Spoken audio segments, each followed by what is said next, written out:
kick it off. So why don't we get going? Appreciate everyone hopping in today. My name is Daniel. This is Ori. We'll do some intros in a second.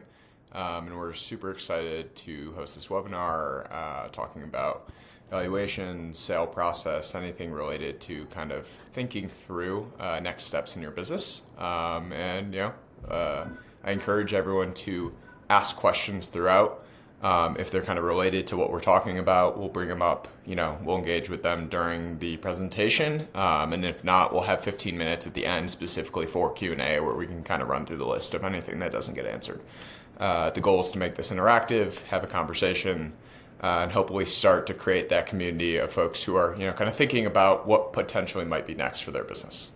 With that being said, why don't we go to the first slide? So the first thing we wanted to talk about is why is this relevant? Why is, Coast or OffDeal doing a webinar about, how to increase your business value, how to potentially think about a sale, what that all means. And there's a few things I want to highlight that make this a particularly relevant topic now over the next few years and why this might be top of mind for any folks tuned into the webinar.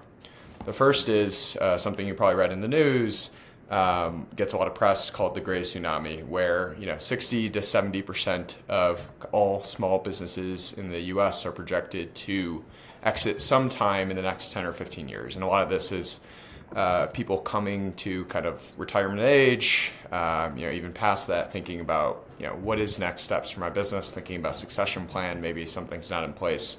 But there's this wave of businesses that all will have some type of transfer over, kind of the next decade. And there's not really a right way to do that. And it's a, important topic to discuss. Secondly, another thing we hear in the news is about private equity and all the money they have and all these platforms that are buying trades and services businesses around the country. And specifically, there's about $1 trillion sitting on the sideline right now that needs to be spent. And where's that money going? How do I position my best business or myself, my business best to potentially get, into that? Or what are those buyers even looking for? So I think that's an important topic to touch and uncover. And then lastly, kind of all those stats of, there's tons of money in market, there's more businesses than ever, but still only about 1 in 100 businesses who decide to sell actually complete a sale. And why does that happen? What are some things that might, impede a sale from ever happening, and how can you improve your chances of being in that 1% and, having a successful outcome at the end of life for your business is a really important topic to talk about early on. The next thing is, do you have to be ready to sell for this webinar? Absolutely not. The goal of this webinar is to have a conversation, share some information, and just kick off, thinking about this, right? It's a multi-year journey. It's a planning event. And we want to give people, kind of the power to do with it, which they whatever they wish, but at least be informed about the different considerations at sale as you approach, what is potentially the biggest financial transaction of your life. And then lastly, how can better financial visibility now lead to more options later? The goal here really being some of the things we'll touch on, whether they relate to a sale or some other things.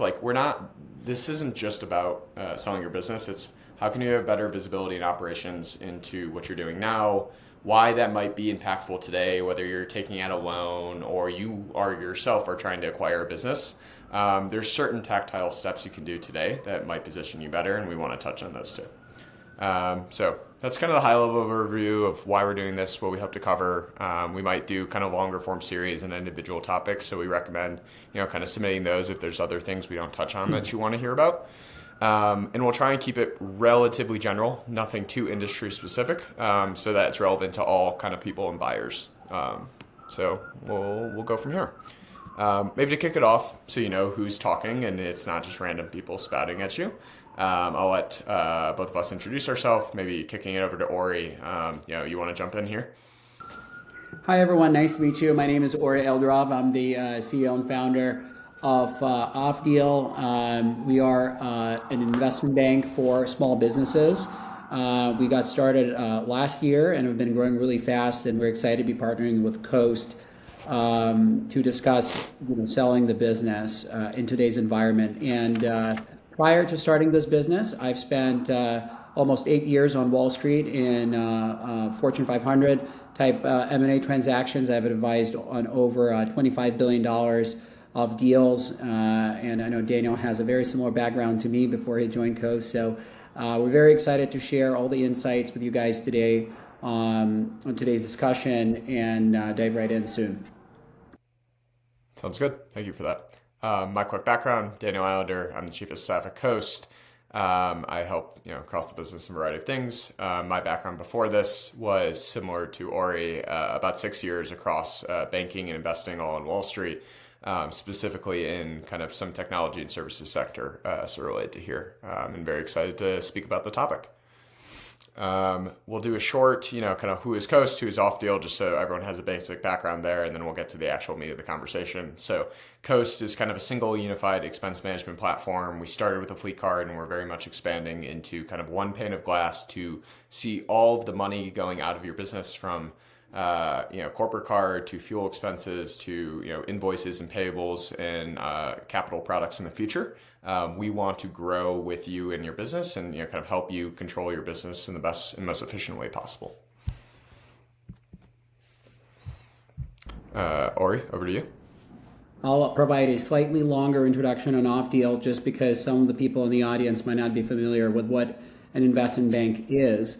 From most simple perspective, an investment bank is a company that helps other companies get acquired. And so our role is very simple. We need to find every possible relevant and qualified buyer for your business, stage a competitive auction, and get you the best possible price. I started this business with my business partner last year because this service doesn't really exist for the types of businesses that are on this call today.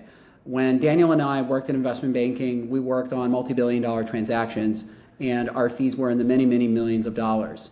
And because of how the industry is set up, smaller businesses that actually power our economy don't really get access to this type of service. And as Daniel mentioned earlier today, for every deal that a private equity firm does, they look at 100 other businesses that don't get sold at all.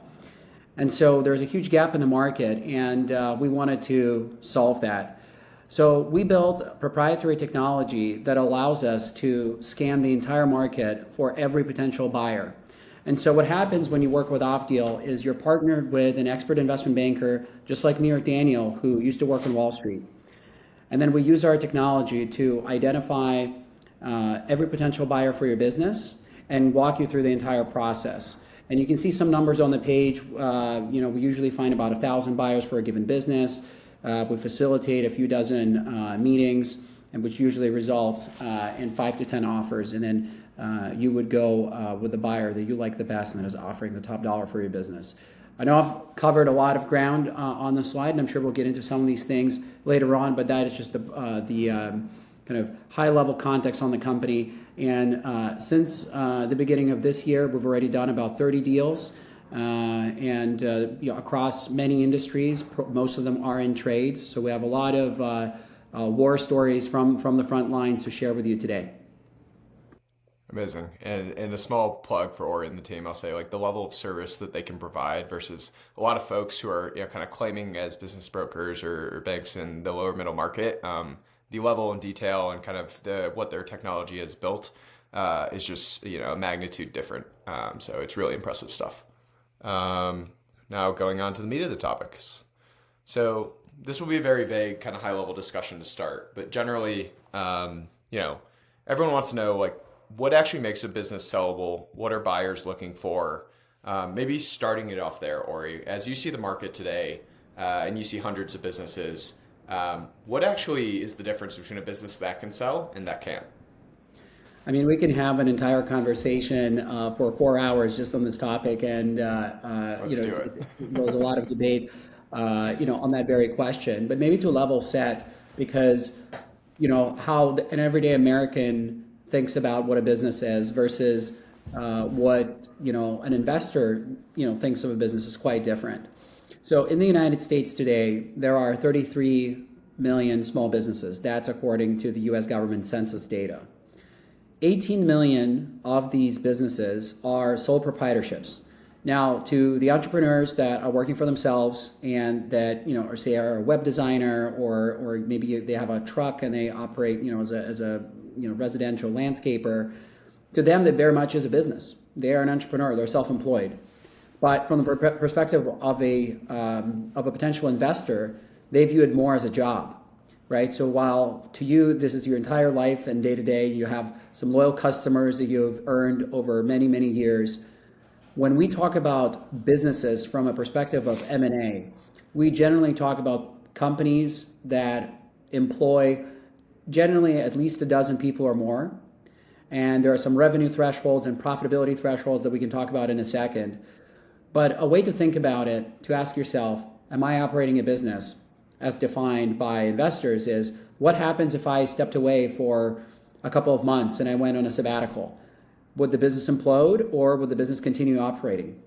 And by the way, I can tell you right now that my own business, I very much have to be present. Right? I was going to say, so, I don't know if the bar is 12 there. That might be, thousands of employees. Right. Still, right? So a lot of it has to do with, is the business a breathing, living organism that can sustain on its own? Or is this something that requires the utmost attention of the entrepreneur running it?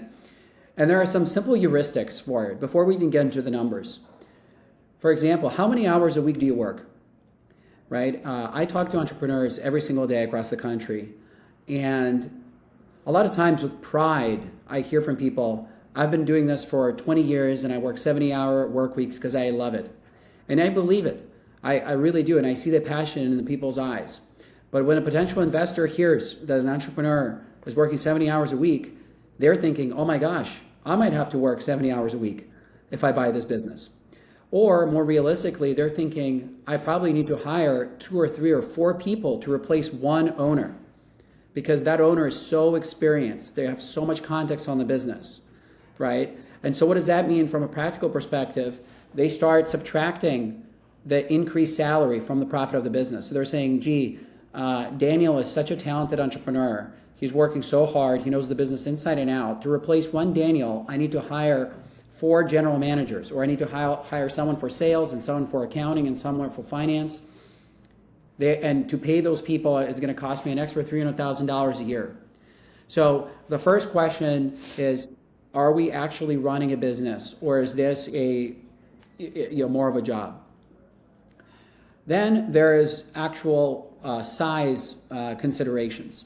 And the size considerations really depend on what kind of buyer are we talking about. I think so far in the conversation, we kept mentioning the term private equity investors.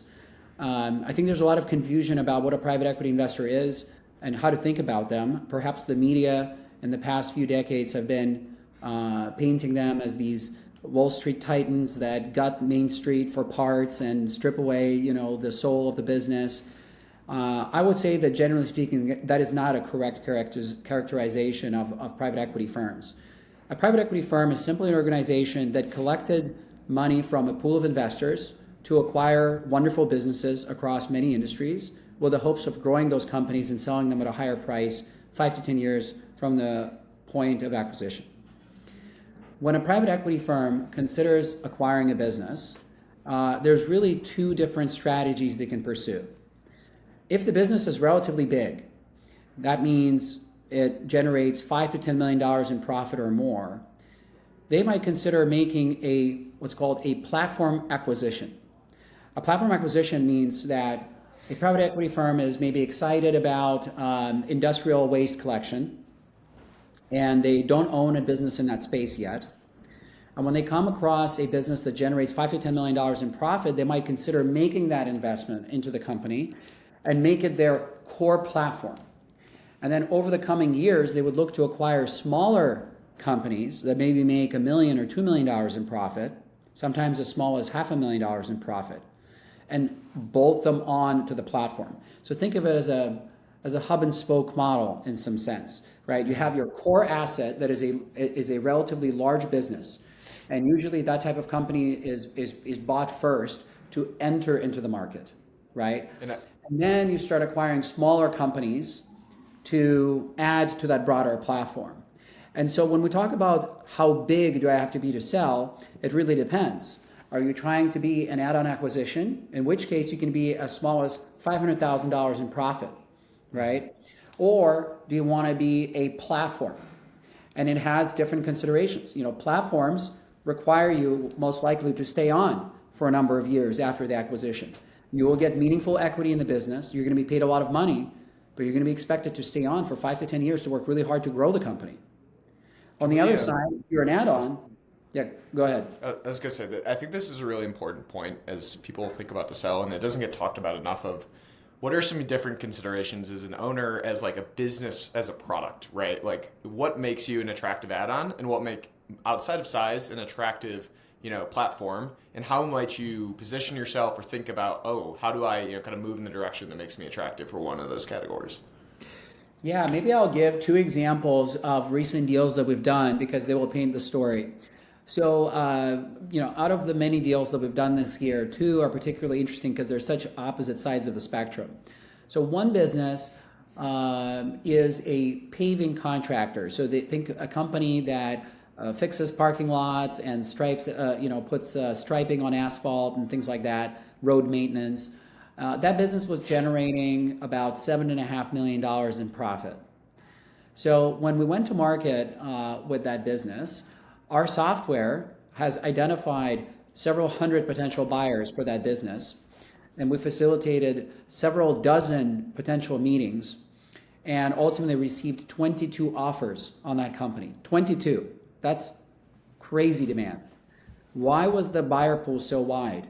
It's because the business was big enough to be a standalone acquisition, meaning we can go to firms that already operate in the paving space, which we did, but we can also go to a wide pool of buyers that really want to get into paving, right? And our software was able to identify those buyers.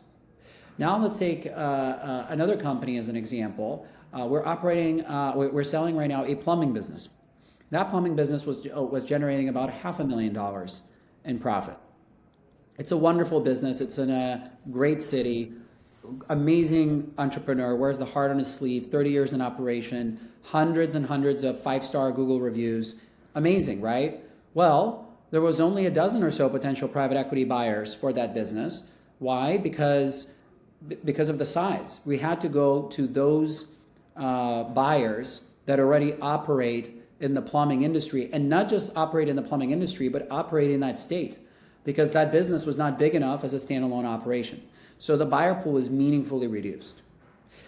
But now let's talk about plumbing, for example, and this applies to all trades, right? So don't think about it just from that industry's perspective, but generalize it, right? So you might think, wow, I heard that plumbing businesses are really, really popular right now with all sorts of investors. There was a Wall Street Journal article recently about how the plumbers are the new millionaires in America, right? But it turns out not every dollar of revenue is the same, right? So for example, when investors are looking at businesses and there are thousands of potential trades businesses they could acquire, they can be picky. So there's always a preference for some type of recurring revenue. So if you're a landscaping business, for example, that might mean maintenance plans. If you're a plumbing business, right, is there annual checkups or quarterly checkups, right? If you're a transportation or a fleet business, are they multi-year contracts that lock in your revenue? Investors really want to get some sort of predictability about the revenue because they don't want to acquire the business and then 3 months later something happens and revenue drops 20%, right? So the percentage of recurring revenue is a very, very important consideration, right? The opposite side of that would be what's called project-based revenue. So for example, if you're doing something with property developers, right, or you're tied to the construction sector, right, any type of one-off revenues, even if they happen frequently, and you might think in your head as they are recurring, without a contract in place or without a maintenance plan or anything or a subscription, those are considered as one-off revenues, and investors get more scared of those, right? The other very important thing that I think everyone on the call is going to resonate with is customer concentration. Sometimes I hear from owners, again, with pride, they will tell me, my gosh, this customer has been with me for 15 years. I give them 50% of my business. They've been so loyal to me. Well, that's great that customer has been around with you for so long, a potential buyer might get spooked because they'll say, my gosh, it's taking 50% of the company's revenue. What if that client doesn't like me as the new owner and they're going to churn away from me, right? So customer concentration is another key consideration, right? And then there's the more broad financial things, right? Is your business contracting or growing, or is it flat? Counterintuitively, if your business is doubling every single year, that might be a negative from a buyer's perspective, because they might not know how to predict the future growth of the business. Is it going to continue to double? Generally speaking, the best is businesses that are kind of flat to slightly up, because it's very easy to predict what's going to happen next year and the year after and the year after that. Yeah. And right? Where is that growth coming from? Right? Where is that it growth the coming owner from? and his friends, or is it, do you have a sales team? Is that sales team predictably bringing in new leads? Do you have marketing? Do you have a brand? Yeah, I completely agree. And so what I want to leave you guys with, right, when you think about a sale of the business, ultimately it's a transfer of risk. It's a transfer of risk from you as the owner to the investor as the buyer. And when they think about the business operationally, they're thinking about what are all the things that could go wrong where I can get burned. And the less things that can go wrong, the more valuable the business will be. And when we say the more valuable, it means that investors are going to ascribe a higher amount of value for every dollar of profit that you generate, also known as a multiple, right? So, and those can swing quite a bit, right? If you have a lot of customer concentration, for example, right? Like 40% of your revenue comes from one business, and you have a lot of one-off revenue, and you work 70 hours a week, and revenue has been volatile last 3 years, or you're still recovering from COVID. Well, all of those things are going to compound into a lower multiple. So maybe you generate $2 million in profit, you might get only 3 or 4 times multiple on your business, which means you might get only $6 or $8 million for your business on a pre-tax basis. Now, take the opposite. No one customer takes more than 5%. You have you're growing at 10% a year every year. You don't really work. You can go golfing 3 times a week, and you can leave on a 2-month vacation in Hawaii without checking your phone. Well, that business might sell for 7 or 8 times, even though it has the same amount of profit. So all those things really, really matter. Got it. And this is, I want to encourage questions. If there's any, please drop them in the chat. We would love to answer them on the fly. I think that last point's really important, though, where it kind of hits, like thinking about a sale as a multi-year journey, right? How do you shift your customer concentration? How do you kind of remove yourself from the business a little bit if you are the one working 78 hours a week, right? You hit on, am I buying a business or am I buying a job? Am I buying, a generalized plumbing business or a specialty plumbing business that only they can do this specific niche in this specific geography, and they have 100% market share and everyone loves them, great brand, etc. What are some things you've seen where, a business who might not be positioned great for sale can, actively change in either their management, their structure, their systems, their operations, to kind of move in the direction that makes them, either a more valuable, more sellable business, whatever that may be, to hit the end goal of the owner?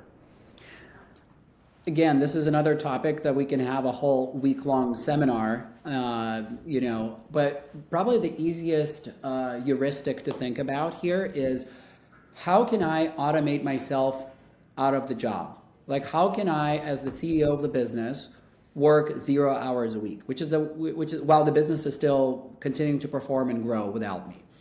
The reason I say this as the best possible heuristic, because in order for that to happen, so many other things have to be put in place, right? So, for example, do you have standard operating procedures that all of your employees can follow, right? When you receive a customer order, are you the only one who knows how to operate the system, or do your people do it 5 different ways, right? How can you standardize things?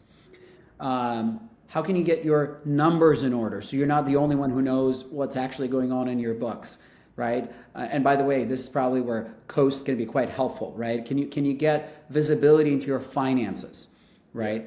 Can you do a time audit of how you spend your time for a couple of weeks, like literally in 1 hour increments? Write down on your phone, what did I do this hour for 2 weeks straight, and have a look at this list and see, what can I delegate today? What can I delegate tomorrow if I taught this to some of my employees?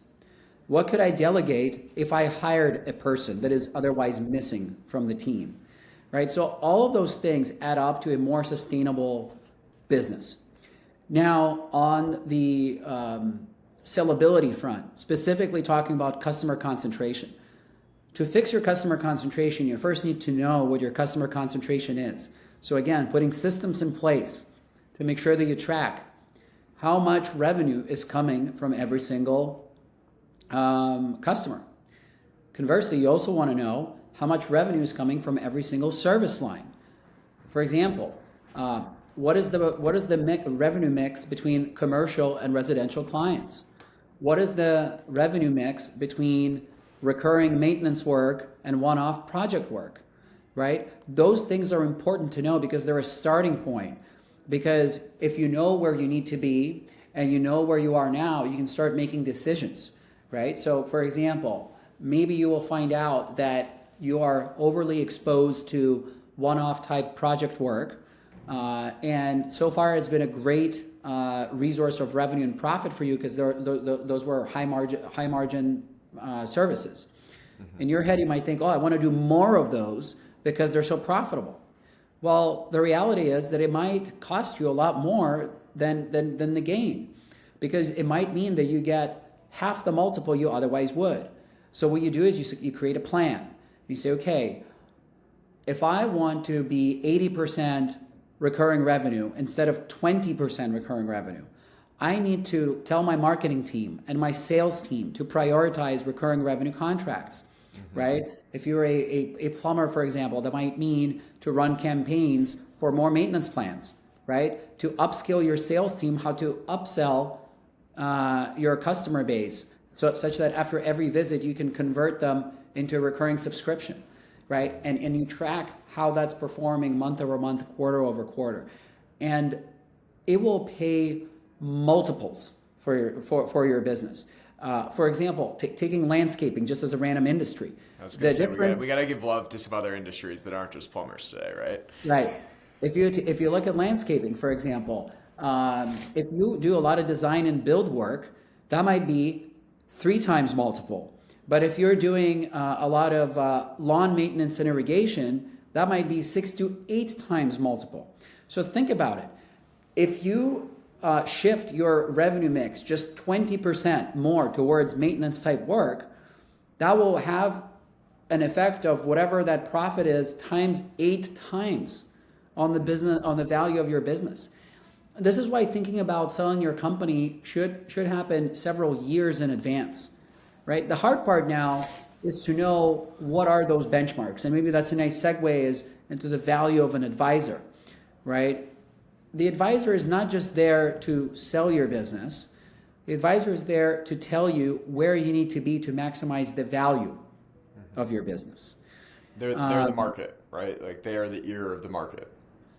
Yeah. So, taking another industry as an example, we have spoken in the last 3 weeks to 25 of the biggest pest control companies in America. Why? Because we've been getting a lot of inbounds from pest control operators and we wanted to get smarter on the space. When we talk to those 25 companies, they tell us exactly, black on white, what they're looking for. What is the perfect company if they had a magic wand? They might not tell you that information. They might not even speak to you about this if you're a pest control operator yourself, because they want to get a good deal when they're trying to buy a business. But to us, we're an advisor to them as well in many ways, right? Because we help them understand what other pest control operators are seeing in the market, etc. So we now know exactly what kind of service mix is most attractive, what kind of customer mix is most attractive. What are the deal killers, right? Like maybe, you need to have I-9 for every single one of your employees, like things you might not even be thinking about.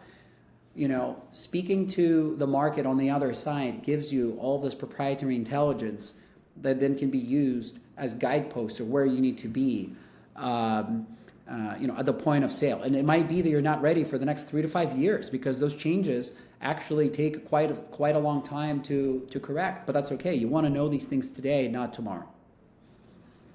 That's fascinating. I think also proves to the point I didn't even have to ask the question of the different types of value that an advisor can bring here. So point taken. Well, at the end of the day, and I think most people on this call have heard from investors banging on their door.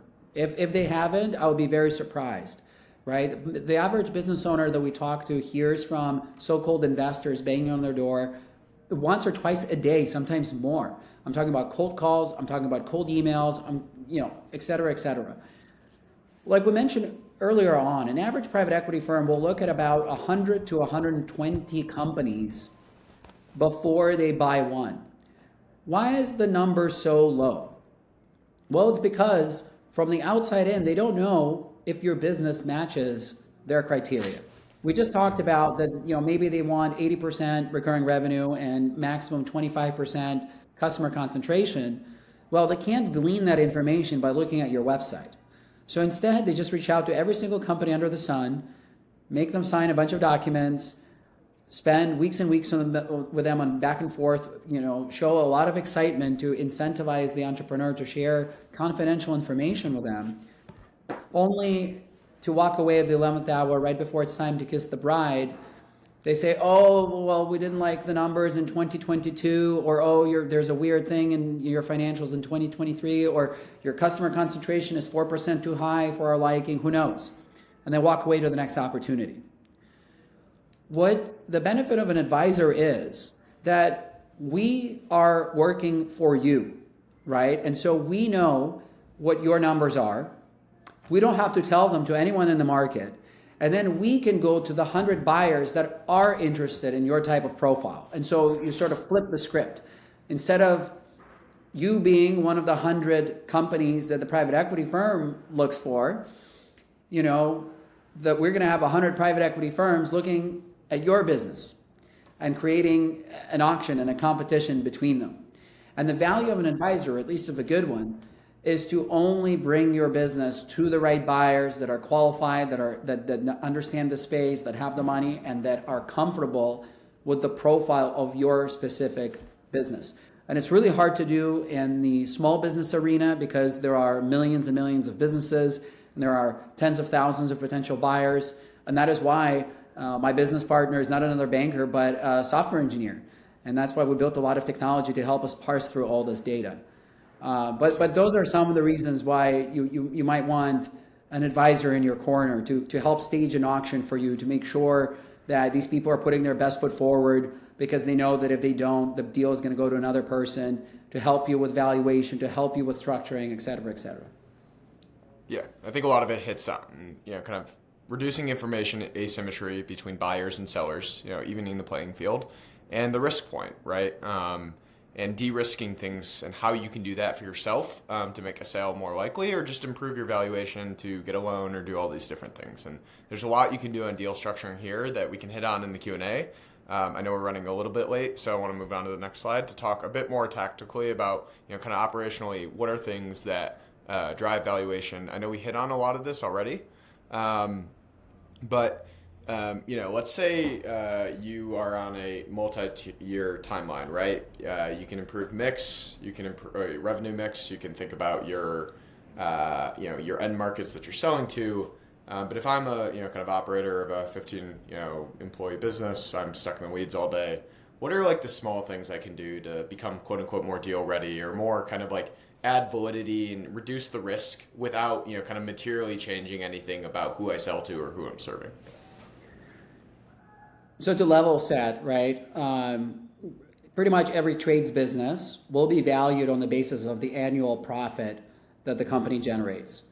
And let's say, as an example, you have a $10 million revenue business and you generate $1 million in profit. The single biggest determinant of the valuation will be your profit number. And a lot of entrepreneurs think, okay, well, I'm going to try to grow my business 10 or 20% to get the number higher, for example. But in my example, the company has a 10% profit margin. So if you grow your business from $10 million in revenue to $12 million in revenue, your profit only becomes 1.2, which doesn't really move the needle that much.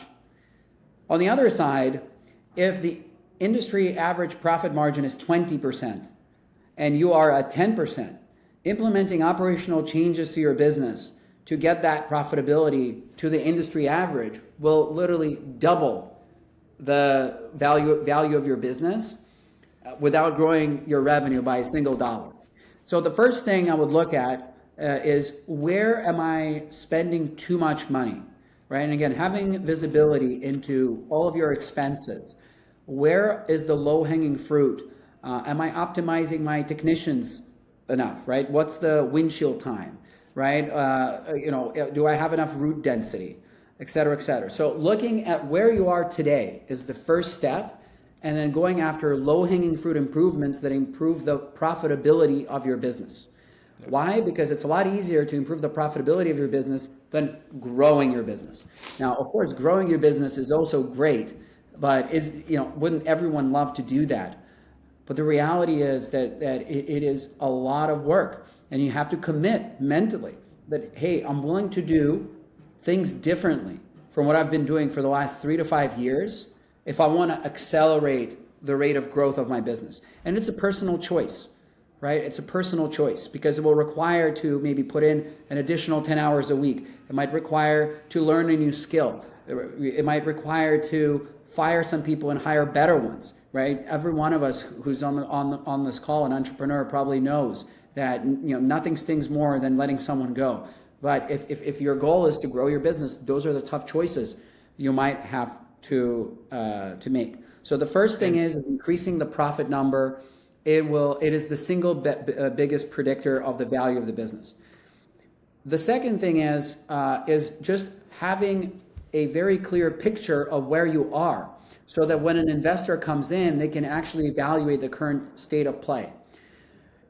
Regardless of what the actual operations are, if there is an inability or lack of clear picture from an outsider's perspective to evaluate this current state of affairs, they will ascribe a lower multiple to your business because there's more risk in the acquisition. And something I want to hit on there, not even lower multiple, like the age-old saying from my boss on Wall Street to many people is time kills deals. Yes. And what ends up happening is, if you don't have high visibility and integrity of your financials, of your operations, people are going to dig in more. They're going to get what's called potentially a QOE, which is a quality of earnings report, which might take a few weeks or a few months.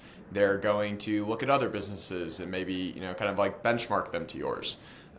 So one of the biggest, kind of like things to foolproof yourself and get ready for is, whether Coast or other expense management systems and other revenue systems, like having high fidelity of, your own business at the customer level, at the unit level, to help you make decisions and prove integrity of your own business and their operations. De-risk a lot of things for the buyer, even if nothing about your business changes. I know we're 5 minutes away from being done, which is crazy. It moves so fast when you're having fun. I'm having fun, yeah. Yeah. Why don't we move to questions? Because I think there will be a lot of things that, these are topics that don't get talked about a lot. Maybe people don't have people to turn to. So would love to hear from the crowd any questions right now.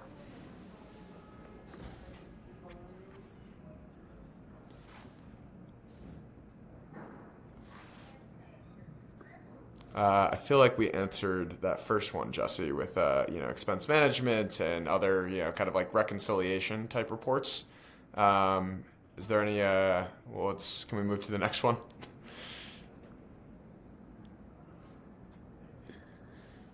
Yeah, and while we're waiting for the next question, I will say that when we bring our clients to market, we actually force them to do an audit of their financial statements, and it is always very illuminating to see where entrepreneurs thought they were versus where they actually are.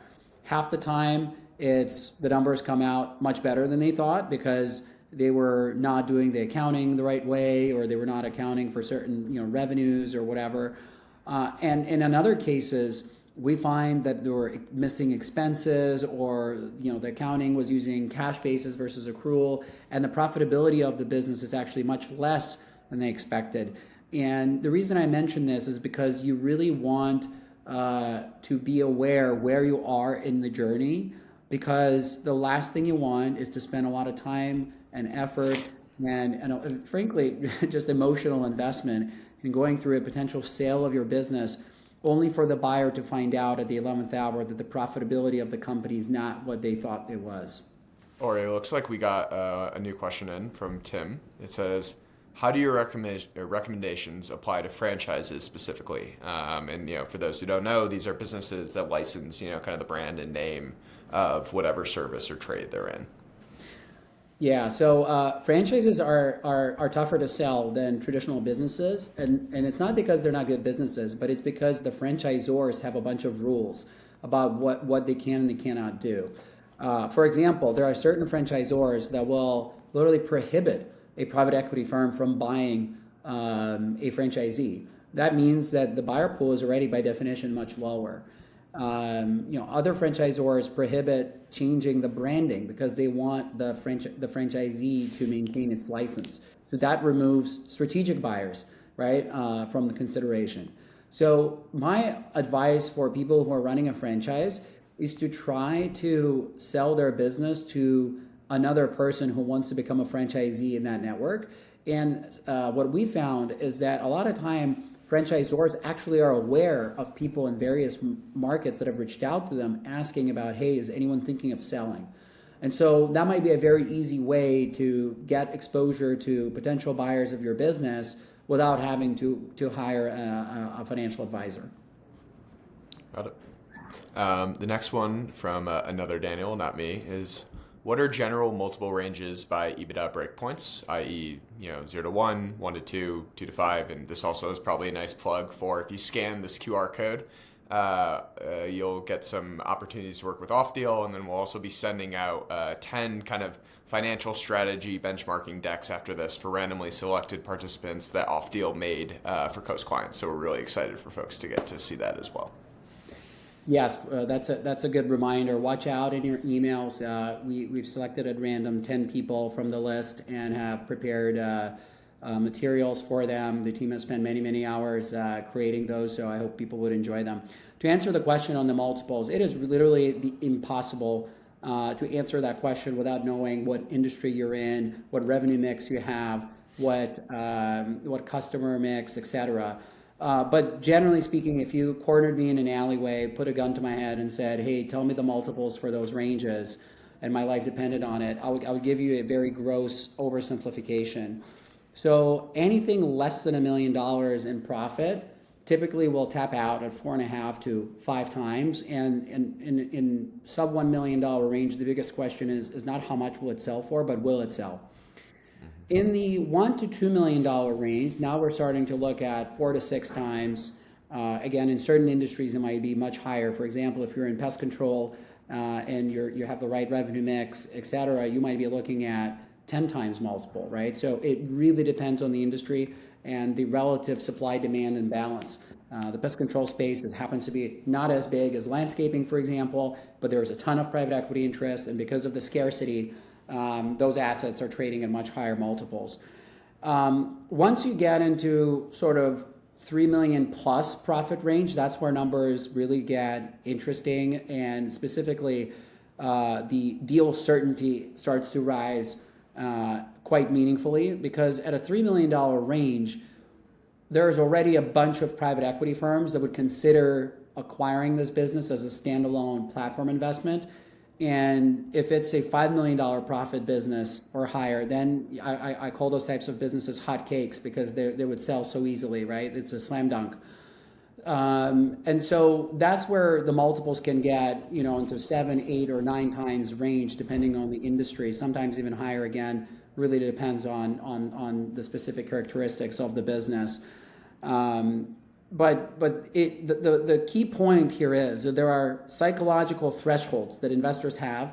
Those numbers are sort of made up, right? There's no rhyme of reason why 2 million is the threshold or 1 million is the threshold, right? But once you move from one threshold to another, the multiple generally increases by 1 or 2 turns.